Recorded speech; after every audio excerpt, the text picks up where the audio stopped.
सेजल अपनी सहेली पायल के साथ एक महंगे ब्रांडेड शोरूम में कपड़े देख रही है। सेजल के हाथ में कई सारे शॉपिंग बैग्स हैं। वो एक लाल रंग की महंगी वेस्टर्न ड्रेस उठाकर खुद पर लगाकर देखती है।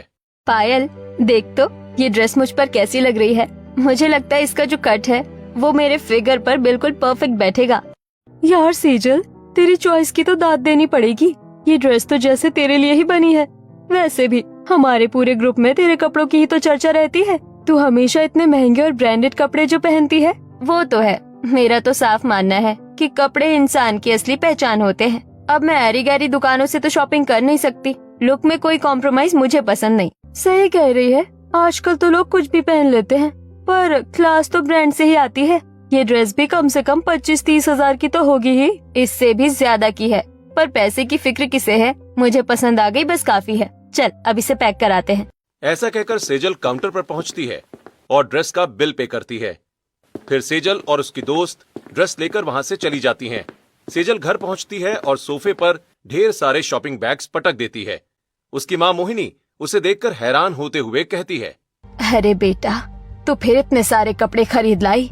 अभी पिछले हफ्ते ही तो तूने इतनी सारी शॉपिंग की थी, अलमारी में जगह भी नहीं बची है। ओहो माँ, आपको तो पता है कि मुझे कपड़े पहनने का कितना शौक है और मैं कपड़ों के मामले में कोई कॉम्प्रोमाइज नहीं कर सकती। वैसे भी आपको याद है ना कि इस बार होली की कितनी बड़ी ग्रैंड पार्टी होने वाली है। हाँ याद है, पर पार्टी के लिए इतने सारे ड्रेस। माँ देखिए तो सही, ये लाल वाली ड्रेस पार्टी की शाम के लिए है, ये पेस्टल वाली होली के दिन के लिए, और ये अच्छा, अब अपनी ये फैशन प्रदर्शनी बंद करो। चलो खाना लग गया है, पहले पेट पूजा कर लेते हैं, बाकी की बातें डाइनिंग टेबल पर होंगी। हाँ सभी लोग खाना खाने बैठ जाते हैं। मोहिनी सभी को खाना सर्व करती है और सभी लोग खाना खाते हैं और अपने अपने कमरे में जाकर आराम करते हैं। अगली सुबह होली थी। सेजल अपनी सबसे महंगी ड्रेस पहनती है, फिर मेकअप करके तैयार होकर मोहिनी के पास आती है और कहती है, माँ देखो, मैं पार्टी के लिए तैयार हो गई हूँ। कैसी लग रही हूँ? हाँ बेटा, तू बहुत सुंदर लग रही है। ठीक है माँ, मैं पार्टी के लिए निकल रही हूँ, शाम को वापस आ जाऊंगी। अब सेजल पार्टी में पहुँचती है। पार्टी में वो अपनी सहेलियों के साथ होली खेलती है। तभी वहाँ तरुण अपने परिवार के साथ आता है। अचानक भीड़ में किसी का धक्का लगने से तरुण के हाथ से जूस का गिलास सेजल की ड्रेस पर गिर जाता है। सेजल गुस्सा होते हुए कहती है, ओफो, ये क्या कर दिया? क्या आपको दिखाई नहीं देता? इतनी महंगी ड्रेस खराब कर दी मेरा पूरा मूड खराब कर दिया आपने। ओह, आई एम रियली सॉरी। वो भीड़ की वजह से धक्का लग गया। मैं जानबूझकर ऐसा नहीं करना चाहता था। प्लीज मुझे माफ कर दीजिए। सेजल गुस्से में उसे देखने के लिए मुड़ती है, लेकिन जैसे ही उसकी नजर तरुण पर पड़ती है, उसकी नाराजगी थोड़ी कम हो जाती है, क्योंकि तरुण वाकई में बहुत स्मार्ट दिख रहा है। ठीक है, कोई बात नहीं, पर अगली बार थोड़ा संभल कर चलिएगा। ये कोई मामूली ड्रेस नहीं थी। मैं ध्यान रखूंगा। वैसे आप इस ड्रेस में बहुत सुंदर लग रही हैं। जूस के दाग के बावजूद दोनों की नजरें एक दूसरे से मिलती हैं और दोनों अपनी अपनी जगह वापस चले जाते हैं। थोड़ी देर के बाद होली की पार्टी खत्म हो जाती है। सभी अपने अपने घर चले जाते हैं। कुछ दिनों के बाद सेजल अपनी सहेलियों के साथ कॉफी हाउस में बैठकर कॉफी पी रही थी। इत्तेफाक से तरुण भी अपने दोस्तों के साथ उसी कॉफी हाउस में आता है। सामने सेजल को बैठा देख तरुण चौंक जाता है। वो सेजल के पास आता है और कहता है, अरे आप यहाँ? मिस्टर जूस गिराने वाले, आप यहाँ भी आ गए? इत्तेफाक कह लीजिए। वैसे आज आपकी ड्रेस पर कोई दाग नहीं है, ये जानकर अच्छा लगा। सेजल तरुण की बात सुनकर मुस्कुरा देती है। फिर वो तरुण को अपनी सहेलियों से मिलवाती है। दोनों एक दूसरे से नंबर एक्सचेंज करते हैं। दोनों की फोन पर बातें शुरू होती हैं और धीरे धीरे दोनों एक दूसरे को प्यार करने लगते हैं। एक दिन तरुण घर आता है तो उसकी भतीजी पायल उसके पास आकर कहती है, चाचू, आप मेरे लिए चॉकलेट नहीं लाए क्या? ऐसा हो सकता है कि मैं अपनी प्यारी गुड़िया के लिए चॉकलेट ना लाऊं। ये रही आपकी chocolate. Thank you so much चाचू। ऐसा कहकर पायल चॉकलेट खाते हुए वहां से चली जाती है। तभी सुनीता सभी के लिए खाना लगा देती है और सभी लोग डाइनिंग टेबल पर बैठकर खाना खाने लगते हैं।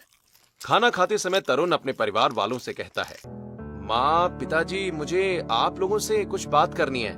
तरुण, हमसे बात करने के लिए तुम्हें इतना सोचने की जरूरत नहीं है। बताओ क्या बात है? माँ, दरअसल उस दिन होली की पार्टी में मेरी मुलाकात जिस लड़की से हुई थी ना, उसका नाम सेजल है और हम दोनों एक दूसरे से प्यार करते हैं माँ, और शादी भी करना चाहते हैं। पर आप लोग टेंशन मत लीजिए, मैंने लड़की अमीर घर की पसंद की है, उनका भी शहर में काफी नाम है। अरे बेटा, ये तो बहुत खुशी की बात है। तूने अपने लिए खुद ही लड़की पसंद कर ली और अपने स्टैंडर्ड की, वरना तेरे पिताजी फिर अपने किसी गरीब दोस्त की बेटी से तेरी शादी करवा देते। चलो अच्छा है, तूने तो अपनी माँ का काम आसान कर दिया। हाँ देवर जी, मैं और माँ जी तो यही सोच रहे थे कि पता नहीं हम आपके लिए कैसी लड़की ढूंढे। तरुण, तुम सेजल के घर पर बात कर लो, हम लोग कल ही सेजल के घर रिश्ता पक्का करने के लिए जाएंगे। ये सुनकर तरुण बहुत खुश हो जाता है। अगले दिन सभी लोग सेजल के घर जाते हैं और सेजल एक सुंदर सा वन पीस पहनकर नाश्ता लेकर आती है। पायल सेजल को देखकर कहती है, चाचू चाची तो सचमुच बहुत सुंदर है, हमें ना अभी घर ले चले। पायल की बात सुनकर सभी लोग हंसते हैं। इस तरह सेजल और तरुण का रिश्ता पक्का हो जाता है। धीरे धीरे शादी का समय पास आने लगता है। एक दिन आरती सभी लोगों से कहती है, सुनीता बहू, शादी पास ही है, हम सबको शादी की शॉपिंग भी तो करनी है। आज हम सब लोग शॉपिंग के लिए चलते हैं। हाँ हाँ माँ जी, मैं तैयार होकर आती हूँ, फिर चलते हैं। सुनीता थोड़ी देर में तैयार होकर आती है। सभी लोग मॉल पहुंचते हैं और अपनी अपनी शॉपिंग करते हैं। आरती भी अपने लिए सुंदर सुंदर साड़ियाँ खरीदती है। फिर वो सुनीता से कहती है, बहू, तू भी अपने लिए कुछ महंगा डिजाइनर ले ले, आखिर तेरे देवर की शादी है, तू भी तो कुछ अच्छा ही पहनेगी। नहीं नहीं माँ जी, मुझे मॉल के कपड़ों की जरूरत नहीं है, मैं अपने लिए शादी का जोड़ा अपने हाथ से ही बनाकर पहनूंगी। आपको तो पता है मुझे सिलाई का कितना शौक है। तभी किरण भी एक सुंदर सा लहंगा लाकर सुनीता को दिखाते हुए कहती है, भाभी, ये देखिए, ये कैसा लग रहा है? बहुत प्यारा लग रहा है किरण, ले लो इसे। दादी माँ देखो, मैंने अपने लिए कितनी सुंदर फ्रॉक पसंद की है, मैं चाचा की शादी में यही पहनूंगी। हाँ हाँ बेटा, तू यही पहनना। शॉपिंग के बाद सभी लोग घर आ जाते हैं। धीरे धीरे शादी का समय पास आता है। सुनीता अपने हाथों से अपने लिए एक सुंदर सा लहंगा डिजाइन करती है। पायल अपनी माँ को लहंगा डिजाइन करते हुए देखकर कहती है, माँ मेरे लिए भी आप एक लहंगा बनाना, मुझे आपके हाथों का बना हुआ लहंगा बहुत अच्छा लगता है। हाँ बेटा, जरूर बनाऊंगी। शादी का दिन भी आ जाता है। शादी का माहौल है। सेजल ने भारी डिजाइनर लहंगा पहना हुआ है, बहुत सारा मेकअप और गहने पहने हैं। तभी सुनीता सामने आती है। उसने अपने हाथ का बनाया हुआ लहंगा पहन रखा है। वो बहुत ही शालीन और सुंदर लग रही है। सेजल की सहेलियां कोने में खड़ी होकर बातें कर रही हैं। सेजल, तेरी जेठानी को देख कितनी टिपिकल लग रही है ना, वही पुराने स्टाइल का लहंगा, और एक तू है, कितनी मॉडर्न और स्टाइलिश लग रही है। हाँ, उनकी और मेरी पसंद में जमीन आसमान का फर्क है। शादी की रस्में पूरी होने के बाद सेजल घर आ जाती है। सुनीता सेजल की आरती उतारकर उसका गृह प्रवेश करवाती है। सेजल अपने भारी लहंगे को संभालते हुए कलश गिराकर अंदर आती है। तभी आरती कहती है, आज मेरा घर पूरा हो गया। वैसे सेजल बहू, तुम काफी थक गई होगी, अपने कमरे में जाकर आराम कर लो, कल तुम्हारी पहली रसोई की रस्म है। सेजल अपने कमरे में जाकर आराम करती है। अगली सुबह सुनीता नहा धोकर एक सुंदर सी साड़ी पहनकर रसोई में पहुंच जाती है। थोड़ी देर के बाद सेजल एक वन पीस पहनकर आंखों को मलते हुए वहां आती है। सुनीता सेजल को देखकर कहती है, आइए देवरानी जी, मैंने चाय बना दी है, पी लीजिए। जेठानी जी, आप इतनी सुबह उठकर तैयार भी हो गई, और ये कपड़े, आप हमेशा इतने सिंपल कपड़ों में ही रहती है क्या? हाँ सेजल, मुझे शुरू से ही सिंपल कपड़े पसंद है, और ये कपड़े तो मैंने खुद अपने हाथों से सिले हैं। चलिए, आज आपकी पहली रसोई है, मैं आपकी मदद कर देती हूँ। थैंक्स। वैसे मुझे कुकिंग का ज्यादा आइडिया नहीं है, माँ ने कभी किचन में जाने ही नहीं दिया। आप ही देख लीजिए, मैं बस नाम के लिए हाथ लगा दूंगी। सुनीता सेजल की बात सुनकर मुस्कुरा देती है और खाना बनाने लग जाती है। सुनीता पालक पुलाव, कढ़ी पकौड़ा, अमृतसरी छोले, राजमा और मीठा हलवा बनाती है और सेजल सब में चम्मच लगा देती है। सुनीता और सेजल दोनों मिलकर डाइनिंग टेबल पर खाना लगा देती हैं। सभी लोग खाना खाते हैं और सेजल को पहली रसोई का नेक देते हैं। आरती सेजल को सोने की चूड़ियां देती है। फिर सुनीता एक सुंदर सा पैकेट सेजल की तरफ बढ़ाती है और कहती है, सेजल, ये मेरी तरफ से तुम्हारे लिए एक छोटा सा तोहफा है, मैंने खुद इसे तुम्हारे लिए डिजाइन किया है। सेजल अपनी जेठानी से वो पैकेट ले लेती है और थोड़ी देर के बाद वो अपने कमरे में आती है और अपनी जेठानी का दिया हुआ पैकेट खोलती है। उसमें एक हाथ की सिली हुई अनारकली ड्रेस थी। सेजल उसे देखकर मुंह टेढ़ा कर लेती है और उसे बिस्तर पर फेंक देती है। तभी तरुण वहां आता है। सेजल तरुण से, तरुण, देखो तो तुम्हारी भाभी जी ने मुझे क्या दिया है, ये अजीब सी ड्रेस। क्या उन्हें लगता है कि मैं ऐसे आउटडेटेड कपड़े पहनूंगी? ये किसी बड़े डिजाइनर का तो लगता नहीं। सेजल, भाभी ने बताया तो था कि उन्होंने ये खुद बनाया है। तुम्हें शायद पता नहीं, अविनाश भैया बताते थे कि भाभी एक बहुत गरीब घर से हैं। वो अपना एक छोटा सा बुटीक चलाती थी। उनके बनाए कपड़ों की उनके गांव में बहुत तारीफ होती थी। वो तो अब घर की जिम्मेदारियों में बिजी हो गई हैं, इसलिए सिर्फ अपने लिए ही डिजाइन करती हैं। लेकिन उन्होंने बहुत मन से तुम्हारे लिए बनाया ये। मन से बनाया है या तन से? मेरे क्लास का तो नहीं है ना। मैं इसे किसी पार्टी में तो क्या, घर में भी नहीं पहन सकती। रख दो इसे अलमारी के किसी कोने में। ऐसे धीरे धीरे सेजल की शादी को 1 हफ्ता बीत जाता है। एक दिन रमेश सभी से कहता है, आज शाम को महराज साहब ने एक शानदार पोस्ट होली पार्टी रखी है। शाम को सभी लोग तैयार हो जाना, हमें वहाँ जाना है। सभी लोग हाँ कह देते हैं। शाम को सेजल एक पिंक कलर का मॉडर्न फिश कट आउटफिट पहनकर तैयार होती है, जिसमें वो बहुत ही ज्यादा मॉडर्न लग रही है। वहीं सुनीता ने अपनी ही डिजाइन की हुई एक शालीन सिल्क की साड़ी पहनी थी। ये देखकर किरण कहती है, सेजल भाभी, आप दोनों ही अपनी अपनी जगह बहुत सुंदर लग रही हैं। किरण, तारीफ के लिए शुक्रिया, पर मेरा और जेठानी जी का कोई कंपैरिजन नहीं हो सकता। मैं हूँ, मेरी बात ही अलग है। उनके कपड़े और मेरे स्टाइल में जमीन आसमान का फर्क है। बिल्कुल सेजल, तुम बहुत मॉडर्न हो। चलो पार्टी में चलते हैं, सब लोग इंतजार कर रहे होंगे। सभी लोग पार्टी में पहुंचते हैं और आरती सेजल को सभी लोगों से मिलवाती है। पार्टी में सभी एक दूसरे को गुलाल लगा रहे थे। पार्टी के दौरान महराज साहब अविनाश को एक कोने में ले जाते हैं और कहते हैं, ओए अविनाश, ओए मेरे पास तुम्हारे लिए एक बहुत बड़ी डील है भाई। अगर तुम इसमें पैसा लगाओ तो ये बिजनेस तुम्हें रातों रात शहर का सबसे बड़ा आदमी बना देगा, पर इसमें बहुत रिस्क है। मेरा साहब, मैं रिस्क से नहीं डरता। मैंने ही तो अपनी एक छोटी सी दुकान को इतने बड़े एम्पायर में बदला है। रिस्क लेने से ही तो इंसान आगे बढ़ता है। पार्टी से लौटने के बाद अविनाश सबको अपनी डील के बारे में बताता है। ये सुनकर घर में बहस शुरू हो जाती है। अविनाश की बात सुनकर आरती कहती है, बेटा, इतना बड़ा रिस्क, अगर कुछ गलत हो गया तो तू अपना सब कुछ दांव पर लगा रहा है। हाँ भैया, मैं भी मम्मी की बात से सहमत हूँ। मैं अपना हिस्सा इस रिस्क में नहीं डालना चाहता। हमें जो मिल रहा है हम उसमें खुश हैं भैया। देखो, तुम लोग नहीं समझोगे, बड़ा आदमी बनने के लिए बड़ा सोचना पड़ता है। ठीक है, अगर तुम साथ नहीं देना चाहते तो मैं अपने हिस्से पर रिस्क लूंगा, लेकिन ये डील मैं करूंगा ही करूंगा। जी, आप इतना बड़ा बोझ अकेले क्यों उठा रहे हैं? एक बार फिर सोच लीजिए। सुनीता, किस्मत में होगा तो मिल जाएगा। मुझे खुद पर भरोसा है।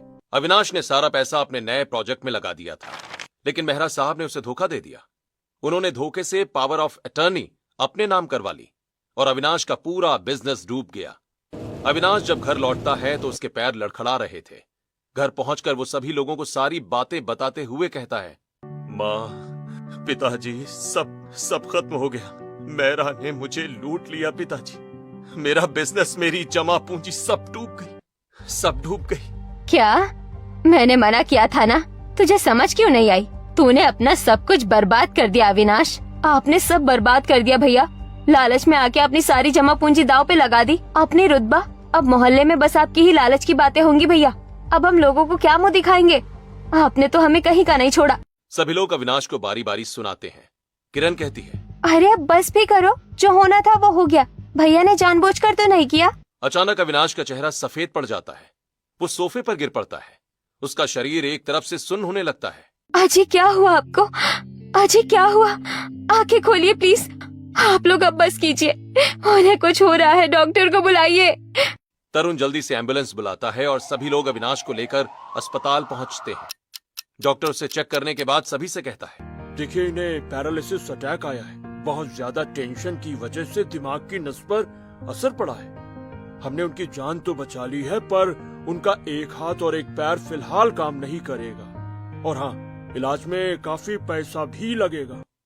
कोई बात नहीं है डॉक्टर साहब, मेरे बेटे की जान बच गई। इससे बड़ी बात भला हमारे लिए क्या हो सकती है। 3 दिनों तक अस्पताल में रखने के बाद सभी लोग अविनाश को घर ले आते हैं। धीरे धीरे समय बीतता है और सुनीता अविनाश की बहुत सेवा करती है।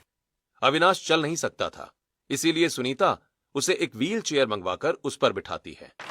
ऐसे ही कुछ दिन बीत जाते हैं और एक दिन पड़ोस की नीलम सेजल को फोन करती है और कहती है, अरे सेजल, सुना है तुम्हारे जेठ ने सब डुबा दिया। पूरे शहर में चर्चे हैं कि तुम लोग अब कंगाल हो गए हो।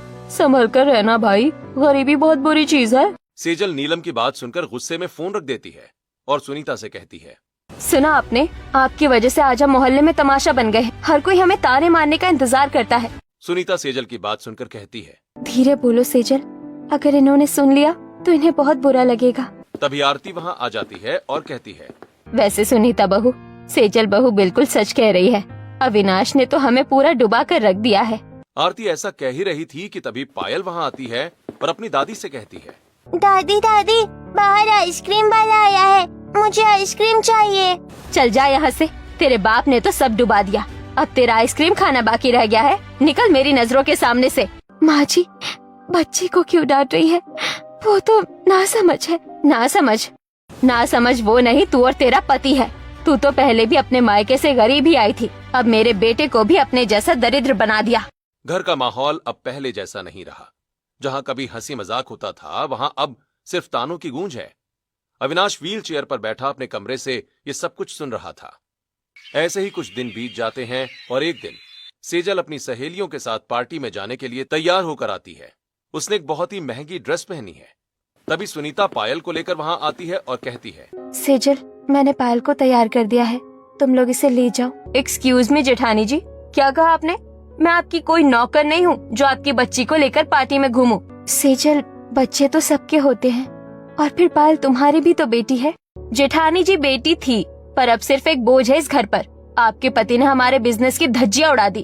अब आपकी पहले जैसी हैसियत नहीं रही, और मेरा खुद का बेटा है, तो आप अपनी बेटी को अपने साथ रखिए। तभी रमेश पीछे से वहां आ जाता है और सेजल को इस तरह बातें करते हुए देखकर कहता है, सेजल, अपनी जेठानी से बात करने का ये कौन सा तरीका है? हाँ, सही कह रही है सेजल। सुनीता, तू तो मायके से भी फटे हाल आई थी, और यहाँ आकर मेरे कमाऊ बेटे को भी अपाहिज और कंगाल बना दिया। अब अपनी ये मनहूस सूरत लेकर हमारे सामने मत खड़ी हुआ कर। ये सारी बातें अविनाश पीछे व्हील चेयर पर बैठा सुन रहा था। वो गुस्से से कहता है, बस कीजिए माँ, बस कीजिए। मेरा बिजनेस डूबा है। सुनीता का इसमें क्या कसूर माँ? माँ, भैया सही कह रहे हैं, भाभी को क्यों सुनाते हो आप लोग? तू चुप कर। अविनाश, कसूर तेरा है, और जो औरत अपने पति को गलत कदम उठाने से ना रोक सके, वो भी उतनी ही कसूरवार है। सुनीता अपने पति और अपनी बेटी को लेकर कमरे में चली जाती है और घर के बाकी सभी लोग पार्टी में चले जाते हैं। ऐसे ही समय बीत रहा था और सेजल और आरती सुनीता और उसकी बेटी के साथ बहुत बुरा व्यवहार कर रहे थे। एक दिन पिंटू और पायल खेल रहे होते हैं, तभी सेजल वहां आकर पायल से खिलौने छीन लेती है और अपने बेटे को डांटते हुए कहती है, तुझे मना किया है ना इस गरीब के साथ खेलने के लिए। ये सब देखकर पायल बहुत दुखी होती है। फिर घर में आके अपनी माँ से कहती है, माँ, मुझे बहुत भूख लगी है, कुछ खाने को दो ना। बेटा, मैं तुम्हारे पिताजी को दवाइयाँ पिला रही हूँ, थोड़ी देर बाद देती हूँ। ठीक है, मैं किचन में जाकर खुद ही ले लेती हूँ। अब पायल किचन में आती है तो देखती है कि वहां पिज्जा रखा हुआ है।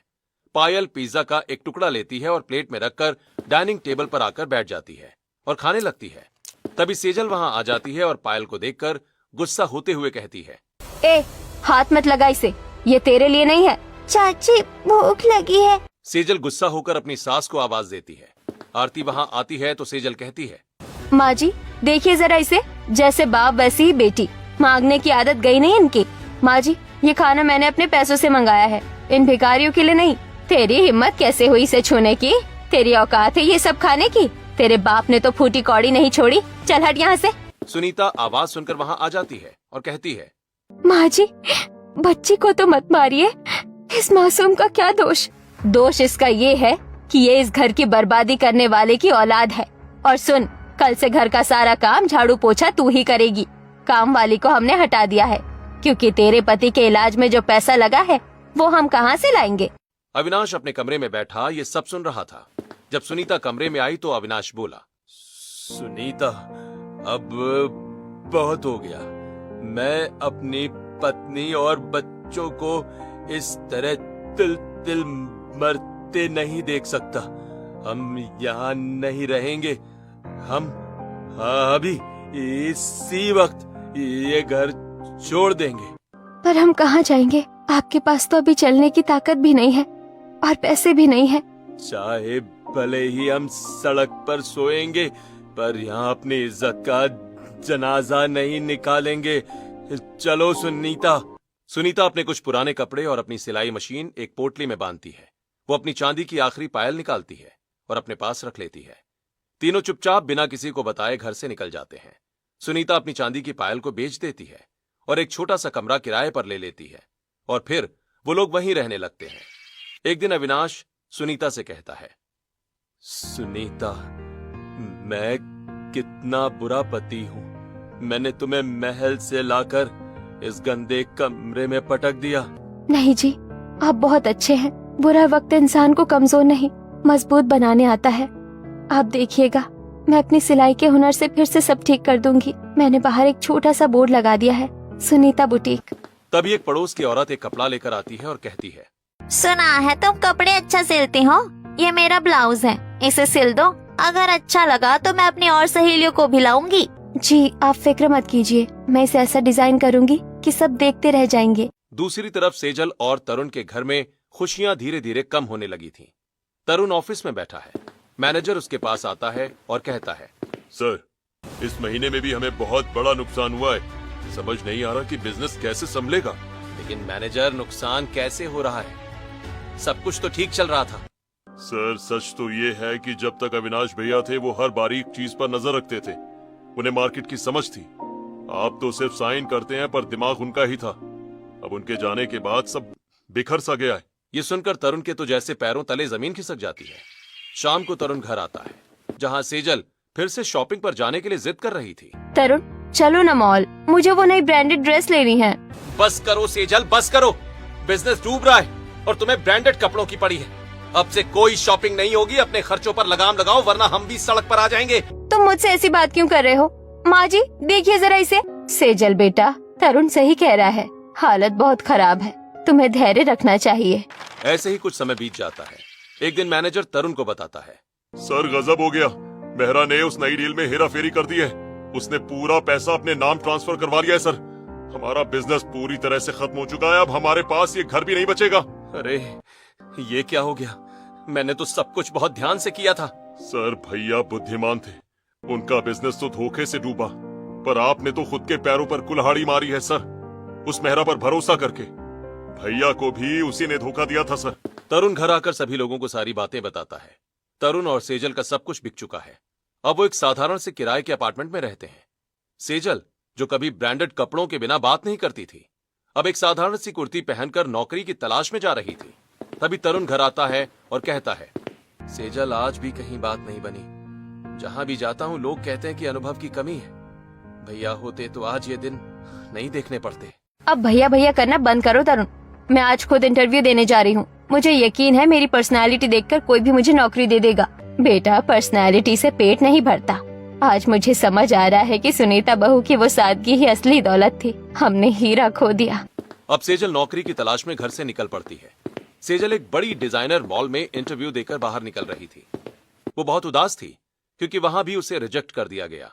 तभी सुनीता उसी मॉल से निकलती है। सुनीता ने एक बहुत ही ग्रेसफुल साड़ी पहनी है। उसके हाथ में गाड़ी की चाबी है और वो कुछ बड़े शॉपिंग बैग्स लेकर अपनी गाड़ी की तरफ बढ़ रही है। दोनों की नजरें मिलती हैं। सेजल इस बात से अनजान थी कि वो जिस मॉल में इंटरव्यू के लिए गई थी वो उसकी जेठानी का ही है। ये जेठानी जी है? ये इतनी स्मार्ट और अमीर कैसे लग रही है? तभी सुनीता की नजर सेजल पर पड़ती है।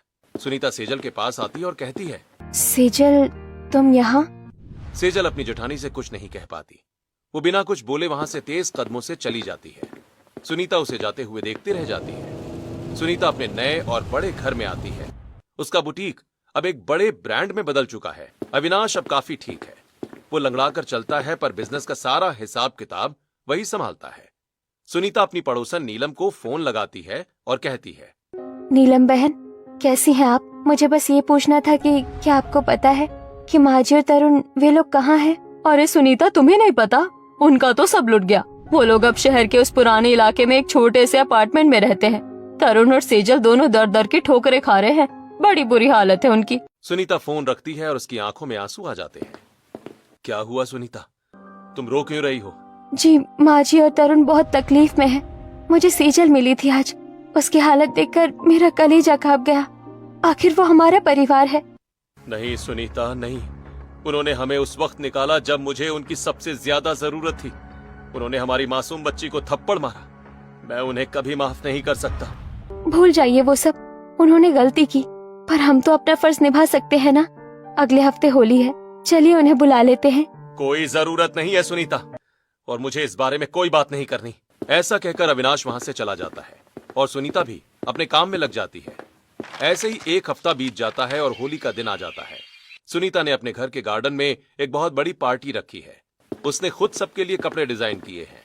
सुनीता, अविनाश और पायल तीनों तैयार होकर पार्टी में पहुंचते हैं। तभी सुनीता के फोन पर पड़ोसन नीलम का फोन आता है। वो कहती है, अरे सुनीता, तुम्हें पता है या नहीं, किराया ना दे पाने के कारण मकान मालिक ने तुम्हारे देवर देवरानी और सास ससुर को घर से निकाल दिया। क्या तुम सच कह रही हो नीलम बहन? हाँ सुनीता बहन, बिल्कुल सच कह रही हूँ। थोड़ी देर पहले ही वो अपना सामान लेकर निकले हैं, पता नहीं कहाँ गए होंगे। ये सुनकर सुनीता को बहुत बुरा लगता है। वो अविनाश के पास जाती है और सारी बातें बताती है। अविनाश, जैसा भी है हमारा परिवार है, हम उन्हें ऐसे नहीं छोड़ सकते। अविनाश सुनीता की बात मान लेता है। अविनाश, सुनीता और पायल तीनों घर वालों की तलाश में निकल पड़ते हैं। रास्ते में सुनीता अविनाश से कहती है, अविनाश, कार रोको, देखो वो मम्मी पापा। अविनाश कार रोकता है तो देखता है कि उसके माता पिता, भाई बहन और सेजल सभी सामान लेकर सामने से जा रहे हैं। अविनाश और सुनीता उनके पास जाते हैं। तब सुनीता कहती है, माँ जी, पिताजी, रुक जाइए, कहाँ जा रहे हैं आप लोग? सभी लोग पीछे मुड़कर देखते हैं। आरती सुनीता और अविनाश को देखकर रो पड़ती है और कहती है, मुझे माफ कर दे बेटा। भैया, आपके जाने के बाद तो जैसे मानो खुशियाँ हमारे घर से ही रूठ गई। चलिए माँ, आज की होली हम साथ मनाएंगे। सब लोग सुनीता के बड़े घर पहुँचते हैं। सुनीता एक सुंदर सा पैकेट सेजल की तरफ बढ़ाती है। सेजल, ये ड्रेस मैंने तुम्हारे लिए खास तौर पर डिजाइन की है और बिल्कुल ऐसे ही ड्रेस मैंने अपने लिए भी डिजाइन की है। आज होली की पार्टी पर हम दोनों एक जैसी ड्रेस पहनेंगे। सेजल ये सुनकर बहुत खुश हो जाती है। दोनों देवरानी जेठानी होली पर एक जैसी ड्रेस पहनकर तैयार होती हैं। फिर सेजल सुनीता से कहती है, जेठानी जी, मुझे माफ कर दीजिए। मुझे लगता था कि ब्रांडेड कपड़े पहनने वाले ही स्मार्ट होते हैं, पर आज आपने साबित कर दिया कि स्मार्टनेस कपड़ों में नहीं, इंसान के टैलेंट और उसके संस्कारों में होती है। पागल, अब रोना बंद करो। और एक और बात, हमारा बुटीक एक डिजाइनर मॉल बन चुका है और इतना बड़ा हो गया है कि मुझे एक भरोसेमंद पार्टनर की जरूरत है। तरुण, सेजल, क्या तुम लोग मेरा साथ दोगे? भैया, ये भी कोई पूछने की बात है? अरे हम सब मिलकर इस बिजनेस को नई ऊंचाइयों पर लेकर जाएंगे। आज बहुत खुशी का दिन है कि मेरा सारा परिवार फिर से एक साथ मिल गया। सब लोग एक दूसरे को गुलाल लगाते हैं। आरती और रमेश अपनी दोनों बहुओं को आशीर्वाद देते हैं। सादगी और संस्कारों की जीत होती है और परिवार फिर से एक हो जाता है।